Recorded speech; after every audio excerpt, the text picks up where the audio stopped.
in my honky tonk land. Hey Dingo, give me a big London! I got Scottish blood here in my veins. It's who I am, I wouldn't change. I remember growing up and listening to what my older siblings were listening to, and actually very broad classics such as Kenny Rogers and Randy Travis, and even up to the rockier stuff like Carl Chisel and AC/DC. These influences, yeah, they definitely carved a way for the sound of hits today. It's those atoms and the molecules, my DNA in this I think it's pretty much my life story so far. You know, it's my baby. The whole album took about 9 months to make, and you know, it's kind of like having a child. I'm sure it's not quite as painful as that. So for me, I reckon Keep On Drivin's about determination, and you know, and it's taken me a long time to get where I am now. Been in a lot of other different acts and all that sort of thing. And the time of the release of this album was around Tamworth this year, and a lot of the fans would come up to me and say how much that song, you know, means to them, especially in January when we're having all the floods and everything, you know, up and down the east coast. So this song, to me, is more, and the album is more about, you know, resilience and the Aussie spirit, and how we support our neighbours and get back on our feet in times of hardship. Yeah, that's who I am. Whoa, that's who I am. Yeah, well, just basically, I think I'm ready. You know, I don't think I've been ready up to this stage. I've been doing a lot of hard yards and all that sort of stuff, but you know, I'm really pumped. This is time for me. I'm really anxious to get out there and you know, put on a big party, and that's what it's all about. The response I've been getting from performing live and radio presenters has been so good. You know, I think it's time to put the word party into Aussie country, and that's what I'm trying to do. The fans so far have been quite broad, mainly anyone who likes to dance and have a good time. So that's what I'm here to do. I'm here to clear those chairs off the dance floor, and let's start throwing stuff around. You know what I mean?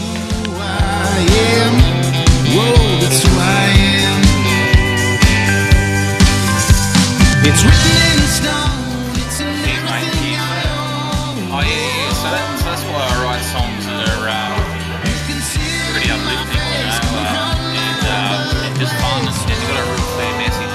You know, start fiddling around, come up with a really good solid lick, and you know, it all goes from there. I think, you know, I like to sort of surround myself with some of my influences like Benn Gunn and that sort of thing, and then you know, we just come up with a few licks and go from there. So yeah, no, I see myself as, you know, that kind of front man that comes up and does all those cool sort of big licks, big hooky licks. So I think that's the main way that I write songs, for sure.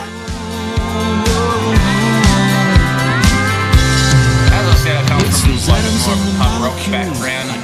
I've always played for a lot of team sports, you know, a lot of footy and all that sort of thing. So I love to get wild and crazy and sweaty on stage, and that's where I see myself. You know, I like to play on with a sticky carpet. You know, it's I love building the crowds up into a real frenzy. And who I am.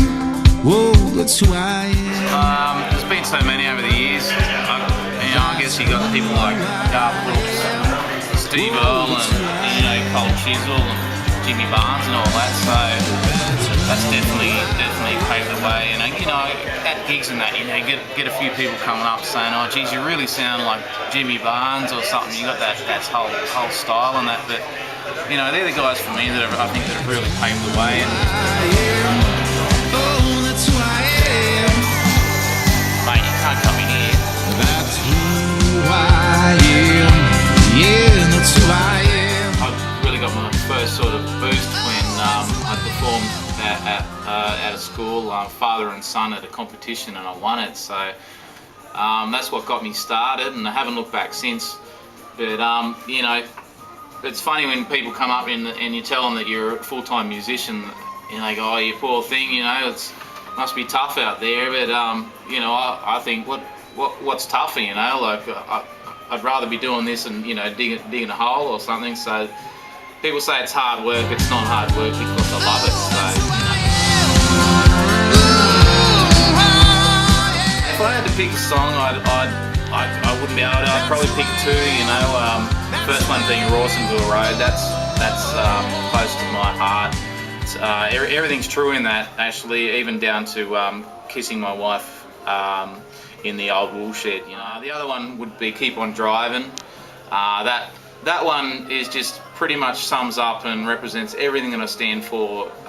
You know, up to this point in my life, and I think it's such a powerful song as far as you know, everyone can relate to it. Doesn't matter whether you're off the land, or you know, you're a lawyer, or it doesn't matter where you're from. You know, it's more about the Australian spirit. Yeah, I think you know, the key word is actually association. You know, I want people to be fans and really want them to be part of it. That's the best thing about, you know, technology. You can have that feeling of being 1 degree away, and that's what I really feel like is the best thing, you know. And I really want everyone to become part of the family and part of the circle. Yeah, these are really exciting times for me at the moment. Single Every Minute I Wait is on national radio, and of course the film clips on CMC. I'm really keen to get out there and hit the road and play all across the country and reach as many people as possible with my unique sound. To us, the Beer of Jet.